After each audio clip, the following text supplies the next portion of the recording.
once you've made the music, you would want to legally register that music with your collection societies. Okay, so in your case, as the author and composer, you would register that music with SACFEM.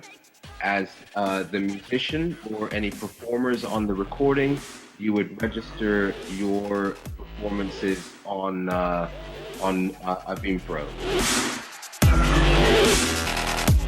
We would encourage that band to build a fan base online, whether that's through SoundCloud. So one of my artists, Fink, for example, I think he has maybe 1.2 million followers on SoundCloud, and that is just by being very consistent with how many times he puts music on his SoundCloud and continuously feeding the fan base, which at one point started with one fan on that SoundCloud page, and the one became 5, became 50, became 100, became 1 million, etc. So all you really need is one fan to start a fire. We started feeding the SoundCloud page and YouTube. We started building a mailing list for him on his website so that he could collect email addresses of the people that were interested in this music. And then the next thing that we would engage with is publicity and marketing. So we use Smart URL, which is it's a data mining technology. What it means is, if I have a video on YouTube for let's say, take any of my clients, so let's say Katie Mello or PJ Harvey, and we put the video on YouTube and we tell people go to iTunes to buy the music.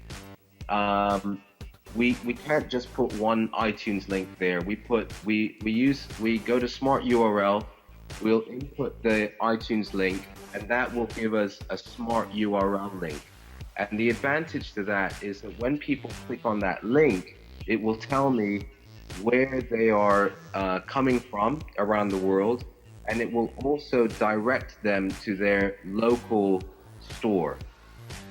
So what you'd want to do is, once you've registered your music and you've made it available in stores so people can purchase it or consume it, you then want to optimize your YouTube and your SoundCloud and any other free places where you can put that music so that it can be discovered, and use Smart URL to point people to the store that is relevant to them locally, whether they're in France or Germany or Italy or anywhere else.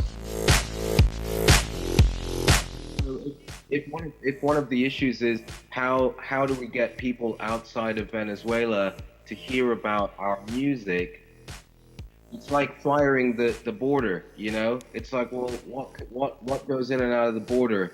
Trains, planes. They're able to reach an awful lot of people, and if no one's speaking to the people at the border, then how are you going to get the message out there? You know what I mean? So that for me would be an absolute basic.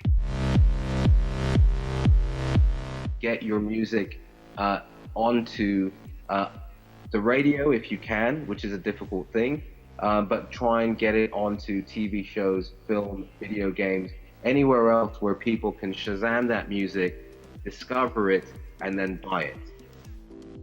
And alongside all of that comes publicity, and that's where we are talking to blogs online, music communities online. We're talking to the media, so the traditional media like music magazines or newspapers, and getting them to talk about our bands and making sure that the music is available, so if people are interested, they will buy it. If they're interested and they don't want to buy it, we at least want to try and get their data, and that goes back to making sure that there's a mechanism on your website that will collect their email address and give them something free in return, and encourage them to share that music and bring even more people to your doorstep.